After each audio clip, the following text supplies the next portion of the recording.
Okay, so today we're talking about balance and understanding it and just learning some fun things and how to practice and how to screen yourself, stuff like that. So this is my mug over here. I pretty much look the exact same every day. I work here at Resolve. I know many of you have met me or know Jenny or previous patients and stuff like that. So thanks for joining and wanting to learn a little bit about falls. These are our objectives for the day. We'll go through the three main systems that our body uses for balancing, how balance changes as we age, or as other life events happen, our strategies of balance. Then we'll go through some more fun stuff like how to screen your own balance and kind of test yourself, as well as giving some key exercises to help improve your balance if you do find some deficits today, or if you found some in the past. Okay, so here are the three big systems we use. Our vestibular system, our visual system, and then proprioception and somatosensory. So we'll break down each of these and learn a little bit more about each. But these three systems work together to keep us upright and keep us from toppling over, doing our everyday stuff. Okay, starting with vestibular. This is our inner ear. Okay, so this is kind of what we're talking about when we talk about our vestibular system. Especially these three little canals over here. They're semicircular canals. And so those little canals have some gel in there with little crystals, and they help with understanding your head orientation in space. So when you tilt your head, gravity kind of shifts those crystals in the gel, sends a signal to the brain saying, hey brain, our head's tilted to the right now. So both of these on both sides are going to be working at the same time. What tends to happen, sometimes those little crystals can get knocked out of place, and that's called BPPV. And if you've ever had that before, you might go to see Jenny. She's much better at that kind of stuff than I am. But what happens with that kind of stuff is a crystal gets knocked out, and then it basically tells your brain that your head is in a different orientation. Along with that, you can get some confusion when one ear is telling you you're upright and then another ear is telling you your head is tilted. So that gets really confusing for your brain and usually gets that spinning feeling. Otherwise, these little semicircular canals work perfectly, and they give your brain some great information. And they're also closely related to sound integration, which would be more in this cochlea. And you can see your vestibular nerve and your cochlear nerve run close together. So let me know if you have any questions about the inner ear. Otherwise, we'll move right on along to the next system. Okie dokie. Also, Jenny will be answering some questions or letting me know if we have them as we go along. So Jenny's here as well. Okay, next system is your visual system. So your eyes are constantly giving your brain feedback as to what is going on in your environment around you. It tells you lots of things. It tells you kind of where you are in space. It gives you perspective. It tells you if there's a ball flying at you. It tells you a lot. This is why it's also easier to maintain balance when you stare at something that's not moving, because then your brain gets really quick information. So like if you start to tilt a little bit to your left, your eyes are also going to sense that as well. And give that information to your brain. And we'll go through kind of what part of your brains and stuff like that. Fun, nerdy neuro stuff that I like. But people get very nervous when you take vision out because vision is really valuable. Okay. Last one, somatosensory system. will be your sensory feedback, which includes touch, vibration, pain, temperature, pressure, and this thing called proprioception, which a lot of people don't really learn about, but it's kind of knowing where you are in space, knowing where your joints are. So if someone were to passively raise your arm when your eyes were closed, you would know that your arm is up. So that's kind of what that sense does. So all of your joints have these receptors. So your brain is constantly getting feedback from your joints. So all of this sensory info is coming into your brain all at once, all the time, and it's pretty amazing. Hopefully you guys are still with me. Everything sounding okay? I'm thinking so. I'm not seeing big question marks. Perfect. Thank you, Allie. Okay. Okay, so like I said, this is a lot of information for your brain to get at every second of our waking day. So your brain gets to process all three systems all at once at an incredible speed. And most of it is happening unconsciously. Like you don't have to sit and think like, oh yeah, my ankle, it's a little bent right now, right? You don't have to think about that, which allows you to do a lot more fun things and why the human body can move so well. So this is a busy slide. This is kind of how this wonderful system works together.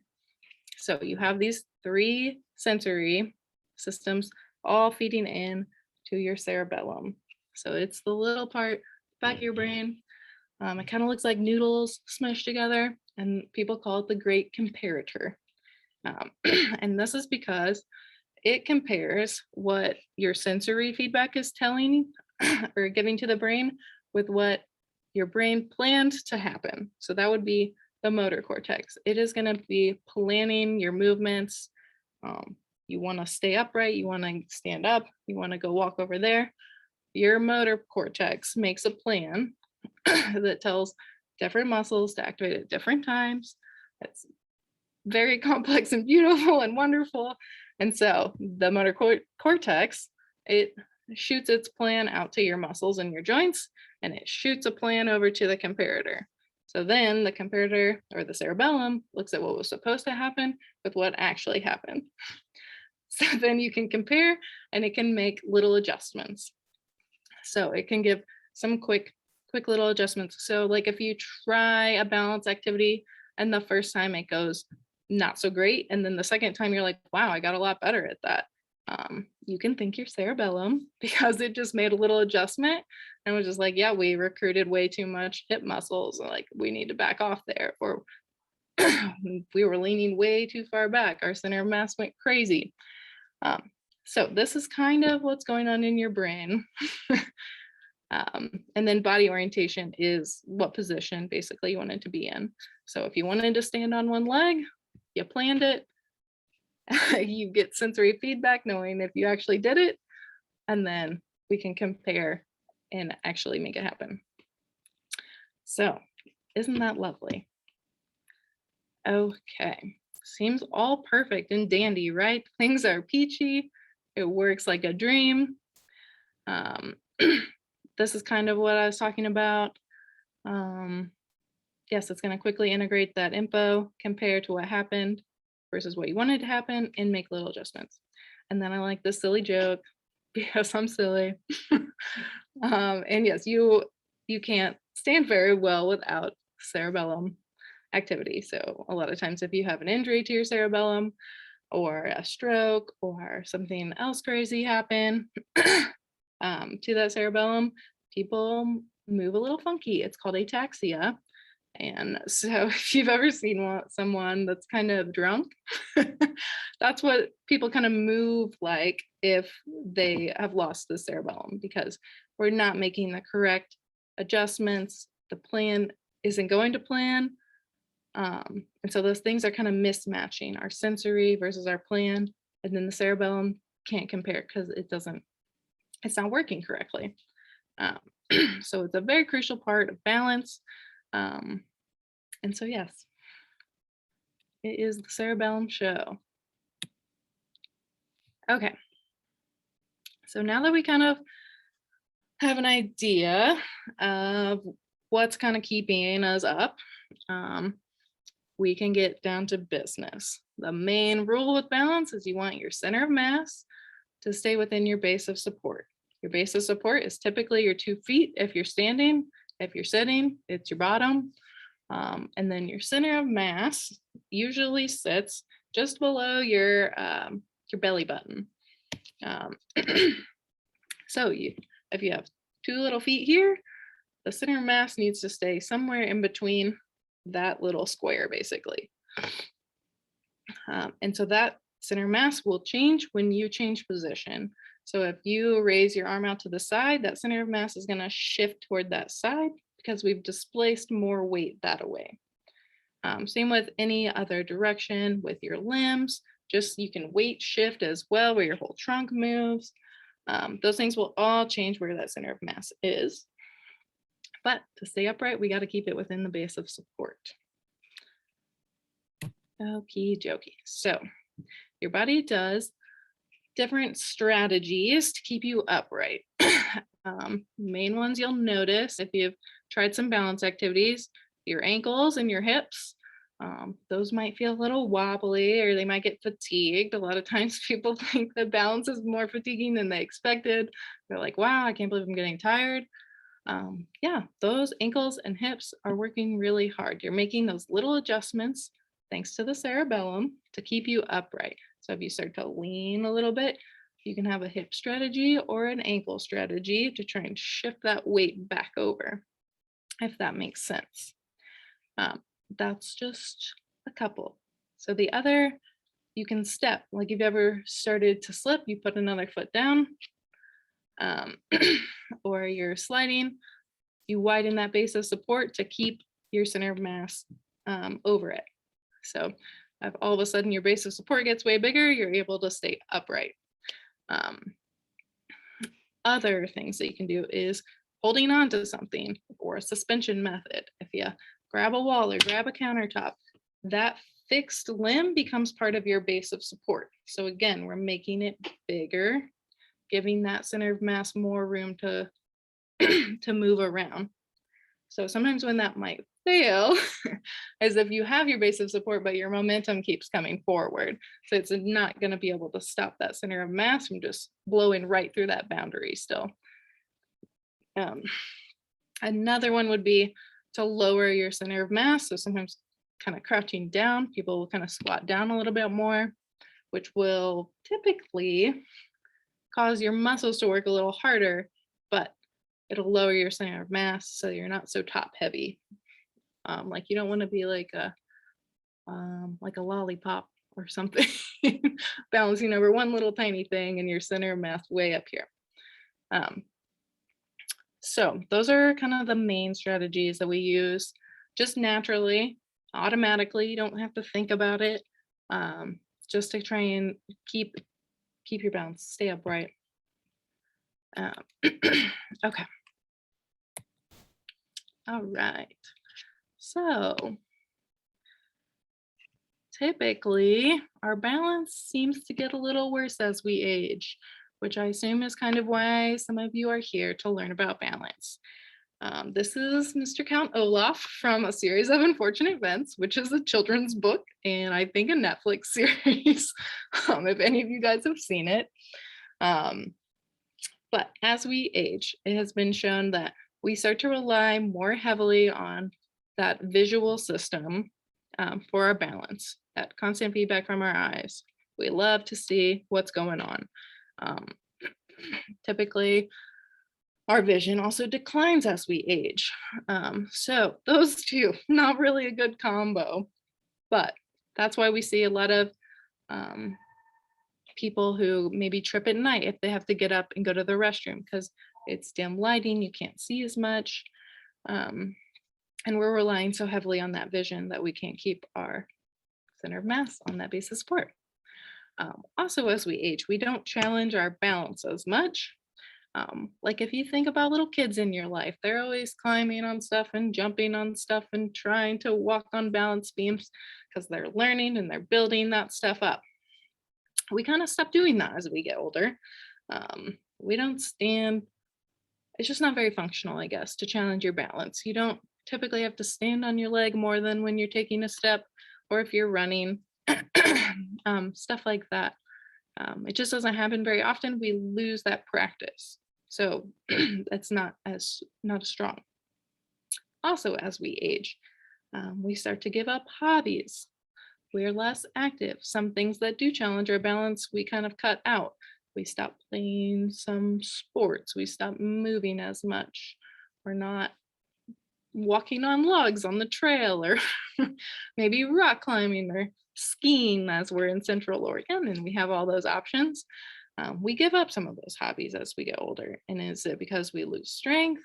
Maybe we get injured. Did we have a fall? Are we scared to fall now? Sometimes we just get deconditioned. This lovely last couple years has been COVID, and people are a lot less active, especially as we're aging. We're going to lose some of that stuff quicker. So if we're losing strength, maybe we won't have enough strength to perform those ankle and hip strategies. Maybe our neural pathways aren't quite as strong from when that motor cortex plans and shoots it out to the muscles and the joints to make adjustments. That neural pathway can get less strong. So usually the more you do something, the better at it you get. Practice makes perfect, right? So really, there's no such thing as muscle memory. Your muscles don't remember anything. What it really is that neural pathway gets really strong and it becomes more and more automatic because you've done it so repetitively. So if you stop doing it, that little pathway gets a little less and a little less and a little less to where it gets harder. Also, if we get injured, sometimes we can lose some of that proprioception. So for example, we'll talk about ankle sprains. If you sprain that ankle, you kind of lose that sense of where your ankle is in space. But as you get stronger and things heal a little bit, you're feeling good, it no longer hurts, you go back to your normal life, and then bam, re-injury. And it's because that proprioception usually takes the longest to come back from an injury, and also helps keep us upright, keep us from rolling that ankle out, so that we can make those adjustments before they happen. But if we lost that feedback, all we're relying on is other joints around it, your vision, your inner ear. So it often fails, especially if you're doing higher level activities, like rock climbing or jumping or I don't know, CrossFitting, whatever you're into. That stuff can get lessened as well. So this is kind of typically where things start to go downhill, whether we mean for it to happen or not. I mean, a lot of times this falls or get injured is kind of the starting point where people kind of start to give up hobbies and stop challenging their balance, and then they kind of get a little more worried about falling, which seems reasonable to me. However, research has shown that if you're afraid to fall, you are actually more likely to fall. So that being scared of it is going to increase your likelihood because you're a little more hesitant. You're not quite as sure. You're kind of changing your plan back and forth, and mistakes get made. So that's where things start to go wrong. Do any of these sound familiar to anyone? Any of these things happening to you right as we speak?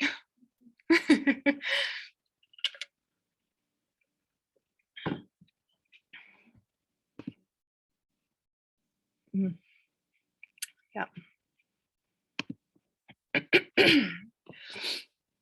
Okay. There we go. Okay. So we've got the good, the bad, and the ugly here. Good news. Balance can improve. Those neural pathways can get stronger and more automatic. Like I said, practice makes perfect. The more you practice something, the more automatic it's going to become. The bad, progress can be slow. And even as you're improving, it's hard to notice because again, balance isn't super functional until an actual possible fall occurs. So day-to-day life, you're not feeling any different. You're still able to go around the house, out to eat, go grocery shopping, stuff like that. All of that feels about the same because you don't challenge your balance too much in normal daily life as an adult. The ugly is practice is usually uncomfortable. People don't like it. People hate when I ask them to close their eyes. It's their least favorite thing in the world. Um, and then making people wobble, especially if they have a little bit of fear of falling. Um, to make them wobble, they don't like it. They don't want to work at it because it's uncomfortable. But let's focus on that good. It can get stronger and more automatic. Okay, so take a deep breath. We're gonna start going through more screens and exercise and stuff of that nature. But let's think about safety first. Like this guy, he's doing it in a corner. So that way, if you start to tip over, you kind of have a surface. I also tell people a lot of times to do it in their kitchen as like the kitchen counter comes to a point. So it's a little more lower and it's a steadier surface to push down on rather than just a wall that you can kind of slide down. And sometimes people still don't feel that safe, and I'll tell them to put a chair in front of them too. So you are really boxed in there in a little triangle of sturdy, stable supports that you can use that upper extremity or suspension method of balance to keep you upright. Like this gal over here, she's got a little bit of a chair, but just a little safety. Please be safe when you try these. Please don't hurt yourself. That's not the point of this webinar. Okay, so we will talk about some quick tests here. So this one is going to be testing static balance. Static just means you're not moving. We're not shifting too much of that center of mass around. So it's most likely going to be pretty easy for everyone who is a pretty active person. But this test is called a modified Cat Sib. You'll stand with your feet hip width apart, just like a normal stance. And it includes 4 positions, and you're shooting to stay in those 4 positions for 30 seconds without any crazy, we call it postural sway. We don't want any wild trunk movements or arm movements or silly things like that. So the 4 positions would be normal ground, eyes open, 30 seconds, eyes closed, 30 seconds, and then standing on something squishy. So here in the clinic, we would use that dense foam pad that so many people love to hate. At home, you can try with a pillow or a couch cushion or just something kind of squishy that's going to give you a little bit of variable feedback from those feet. I imagine that for the people on this webinar, it might be a little too easy. So to take it up a notch, what I would do in the clinic would be to have someone try and stand on one leg and try it on normal ground first. If that's too easy, you can have them close their eyes. If that's too easy, you put them on a squishy surface. And if that's still too easy, you close your eyes. If you can stand on a squishy surface on one leg with your eyes closed, you are doing pretty dang good, especially if you can hold it there for 30 seconds without any crazy movement. That's really tough because we've got one foot, that's our tiny little base of support. We've got a squishy surface, which is going to give all this changes of that proprioception feedback up to your brain. If that's the only thing you're touching, that's pretty much the only thing your brain is focusing on is where's my ankle, where's my ankle, where's my ankle, and you'll get really wobbly. And then if you take your eyes out of it, you're relying pretty much solely on that vestibular system, the inner ear, because vision's gone, proprioception is constantly changing, so it's hard to make that plan and make those adjustments. So your inner ear is pretty much all you got there. And so a lot of times you'll see those crazy arm movements. And that's you just trying to displace your weight. You kind of do it automatically. You're trying to move that center of mass right over that little foot. So that's how you can take that one up a notch. Ooh, beeping at me. Hold on. Okay. I don't know why that happened. Okay. Dynamic balance. This one was a tough pick. This one is also going to be a little easy, I think, for everyone. But most of my dynamic balance tests are longer. They're going to take someone skilled to observe it. And you're going to want someone there personally to help kind of guard, because it takes things up a notch a little bit. But this is a simple, quick, easy one, especially for aging people to give it a go. It's called the tug. If you've been in the clinic and seen my piece of tape, I get asked like once a week, what does tug mean? This is it. It stands for timed up and go. So all you need is a chair and a way to measure 3 meters. And then I'm guessing everyone here has a phone with a stopwatch on it. So you time from go, you have to stand up, walk to that spot 3 meters away, turn around, sit down, and as soon as your butt hits the chair, the timer stops.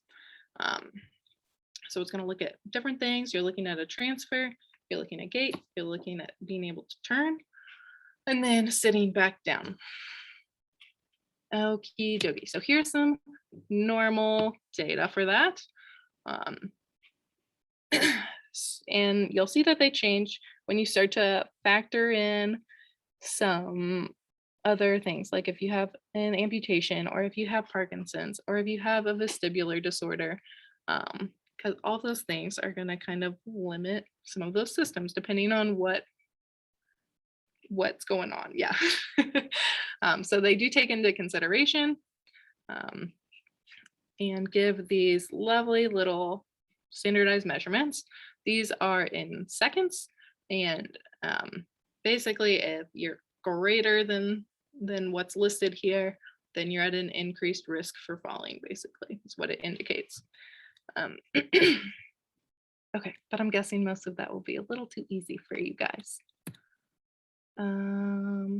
Oh, and then here's just a little bit for the older population. It breaks it down by age and by gender. And then it kind of takes away any other condition. So if you're a healthy 60 to 90-year-old, this is going to be your slide to check out. And so that is going to be looking at these little seconds right here, the mean. That's going to be the average for people this age to continue living independently and be going into the community. That's basically what it means, community dwelling adults. Everything's got to be a little more complicated, of course, because it's the medical industry, but you're just gonna look right here, find your age and your gender. This N is just how many people they tested, standard error basically, and then it stays in that little confidence interval. Okie dokie. So I put a little bit harder one on here as well, which would be just to try walking and turning your head. It's not really an official test, but it is a component of several different dynamic balance tests that I do regularly, where you'll just try and walk.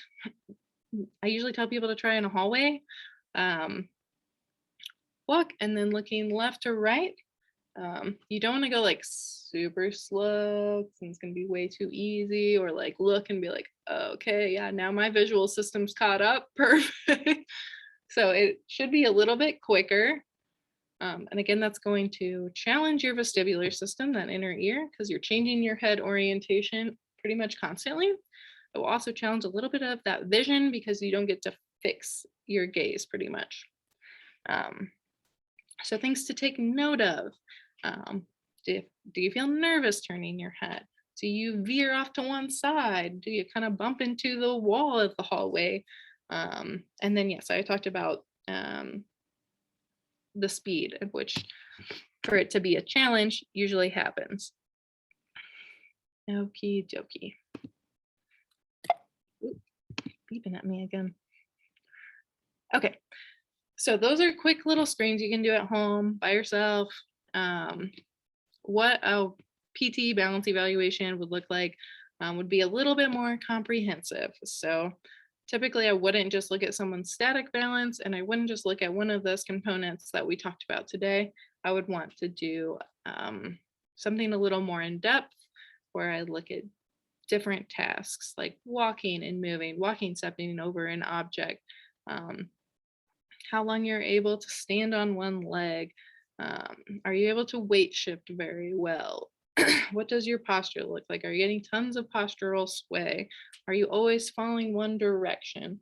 Um, are you getting dizzy when it happens? So lots of things to consider, along with people's medical history as well, because some of that can cause some issues with balance as well. Um, along with some strength testing. If your balance is fine, but you're not strong enough to make those little adjustments, um, then you're going to have a problem as well. So definitely want to test strength, especially of like ankles and hips, like we talked about, because those are two of the main strategies that we use. Some endurance testing as well. So as you get fatigued, a lot of time people start to feel a little more wobbly. And if you're tired, you're not going to be as quick to react. You might not have that strength left to adjust. So endurance training is something that sometimes I'll test, which would be like a 6-minute walk test. And there's normative data for how each age and gender and how far they should be able to walk in 6 minutes without any loss of balance. Usually it's pretty easy because it's all flat. But as you get younger, your distance goes way up and it gets pretty challenging. It's like speed walking basically for 6 minutes. Then there are special tests for different diagnoses that have common presentations that you'll want to look at. Like for instance, Parkinson's disease, sometimes people have trouble turning in a circle. They have to take lots of tiny little steps and just tiny little adjustments. Things tend to get smaller. And then they also sometimes tend to lean forward and lose their balance as they turn. Sensory testing. So some of that medical history stuff, like do you have neuropathy? Can you feel the bottom of your feet? Are you already going to be set up to have that proprioception limited already? So sometimes if you have sensory changes, that can affect your balance as well, along with a vestibular screen. If you do get the dizziness a lot with changes of position, that could be like that inner ear. Something's going on up here. And the fun thing is PTs can help vestibular people as well, but usually that gets sent over to Jenny. That's her thing. I won't pretend to know a whole bunch about it.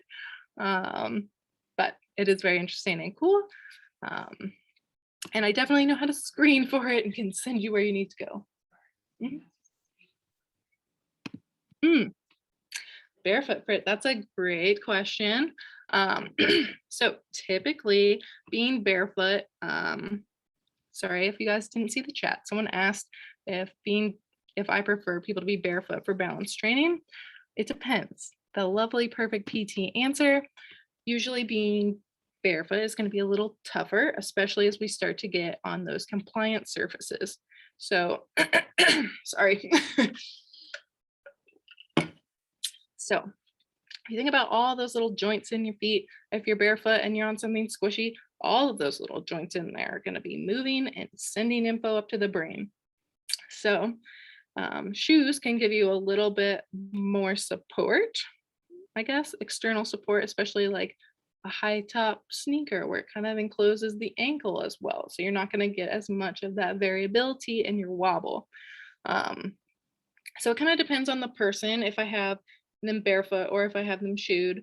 And also it kind of depends on what their goals are. Are they trying to get back to hiking? Well, you're probably not going to be hiking barefoot. Are you trying to be able to walk in the dark? Are you worried about falling at night? It just kind of depends on what they need to be able to do and what we need to work on as to when they would need to take their shoes on or off. But that was a great question. Thank you.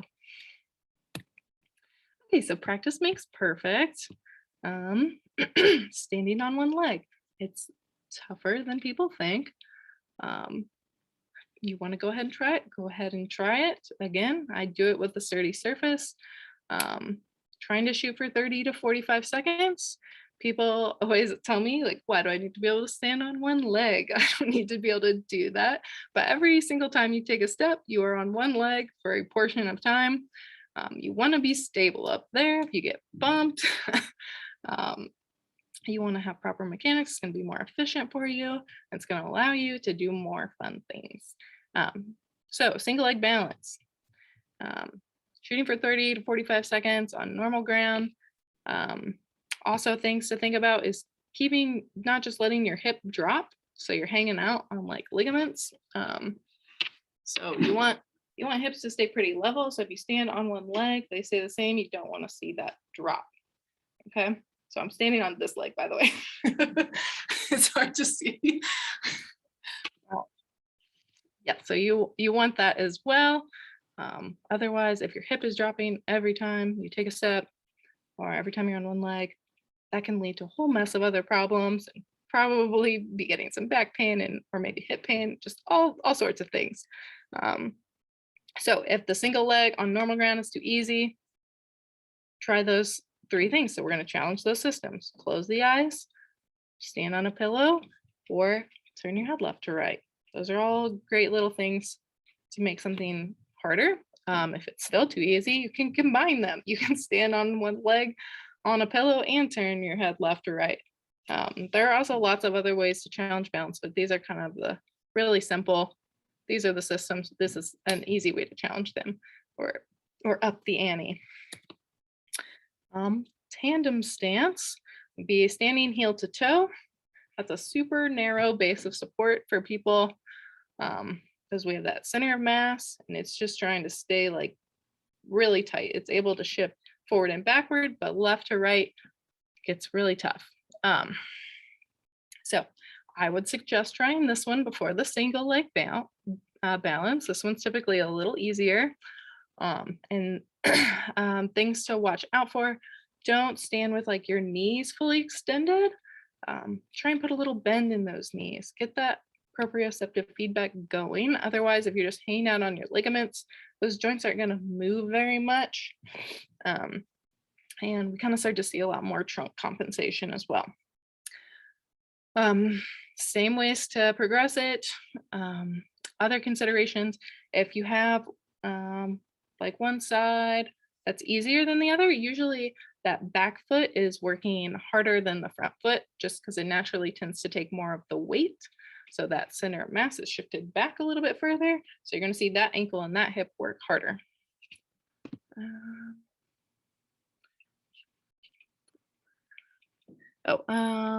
Andrea, should she be looking forward?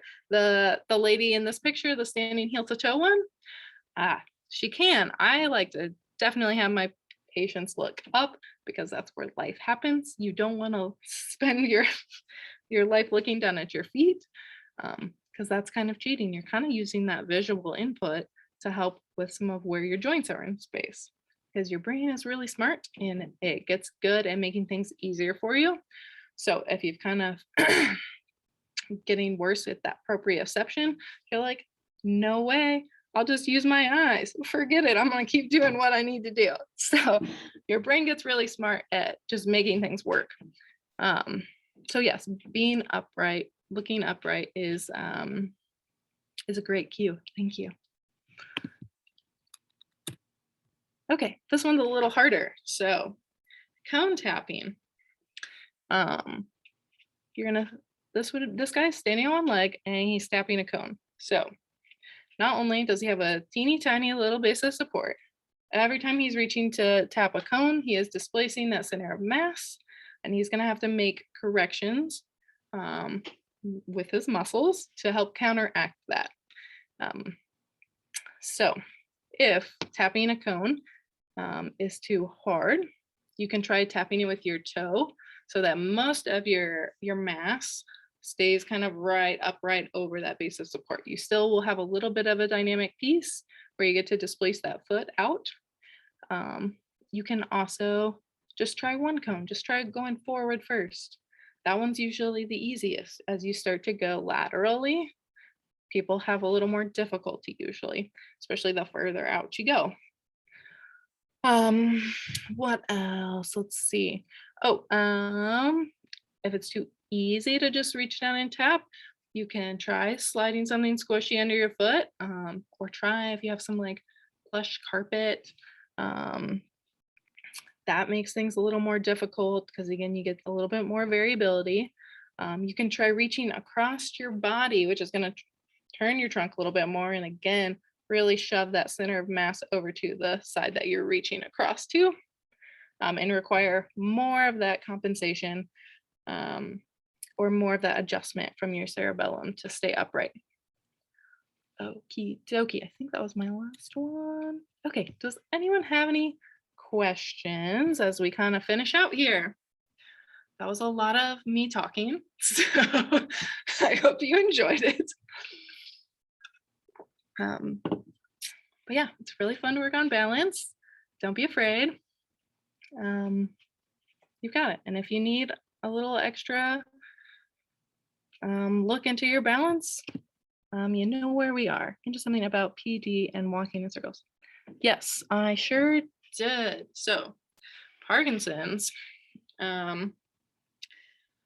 is an interesting neurodegenerative disease.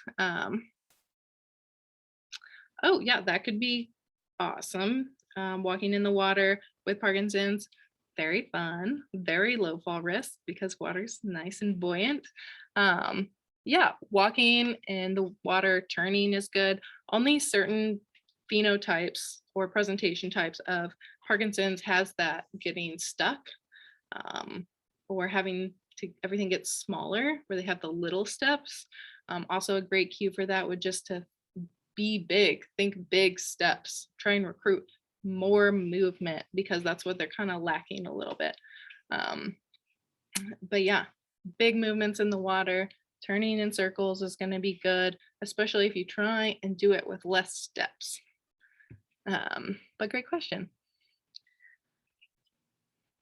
Okie dokie. I think that's all I have for you guys. Thank you so much for joining me and participating in the chat. I had lots of fun. I hope you guys did too. And if you have any questions, feel free to email, or if you feel like I don't really know how these screens went, we do offer free 30-minute consults too. So yeah, so just let us know if you need help. Otherwise, keep enjoying Central Oregon, guys. And yes, Christina, this will, I believe, be emailed to you as a link that you can watch the recording. Is that correct? Okay, that is correct. All right, guys, thank you. Have a good night. Okay, I think I stopped it.